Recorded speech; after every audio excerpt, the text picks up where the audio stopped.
La Genèse, chapitre 28. Isaac appela Jacob, le bénit et lui donna cet ordre. Tu ne prendras pas une femme parmi les filles de Canaan. Lève-toi, va à Padam Aram, à la maison de Bethuel, père de ta mère, et prends-y une femme d'entre les filles de Laban, frère de ta mère. Que le Dieu Tout-Puissant te bénisse, te rende fécond, et te multiplie afin que tu deviennes une multitude de peuples. Qu'il te donne la bénédiction d'Abraham à toi et à ta postérité avec toi, afin que tu possèdes le pays où tu habites comme étranger, et qu'il a donné à Abraham. Et Isaac fit partir Jacob, qui s'en alla à Padam Aram, auprès de Laban, fils de Bethuel l'araméen, frère de Rebecca, mère de Jacob et d'Ésaü. Ésaü vit qu'Isaac avait béni Jacob, et qu'il l'avait envoyé à Padam Aram pour y prendre une femme.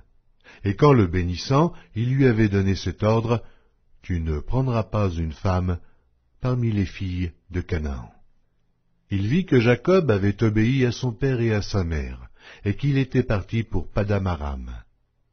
Ésaü comprit ainsi que les filles de Canaan déplaisaient à Isaac son père. Et Ésaü s'en alla vers Ismaël. Il prit pour femme, outre les femmes qu'il avait, Mahalat, fille d'Ismaël, fils d'Abraham, et sœur de Nébajot. Jacob partit de Beer-Shéba et s'en alla à Charan. Il arriva dans un lieu où il passa la nuit, car le soleil était couché. Il y prit une pierre dont il fit son chevet, et il se coucha dans ce lieu-là. Il eut un songe, et voici, une échelle était appuyée sur la terre, et son sommet touchait au ciel. Et voici, les anges de Dieu montaient et descendaient par cette échelle. Et voici l'Éternel se tenait au-dessus d'elle, et il dit, « Je suis l'Éternel, le Dieu d'Abraham, ton père, et le Dieu d'Isaac.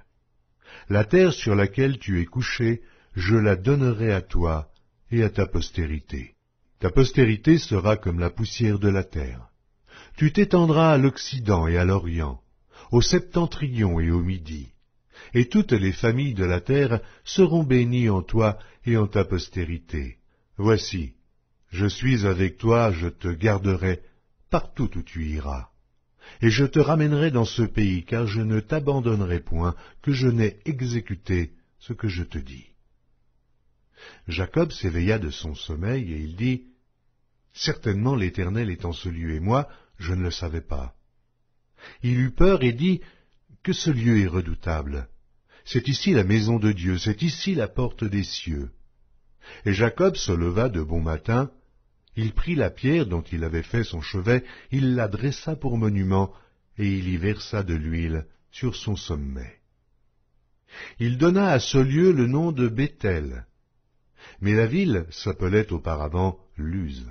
Jacob fit un vœu en disant, « Si Dieu est avec moi et me garde pendant ce voyage que je fais, s'il me donne du pain à manger et des habits pour me vêtir, et si je retourne en paix à la maison de mon père, alors l'Éternel sera mon Dieu. Cette pierre que j'ai dressée pour monument sera la maison de Dieu, et je te donnerai la dîme de tout ce que tu me donneras. »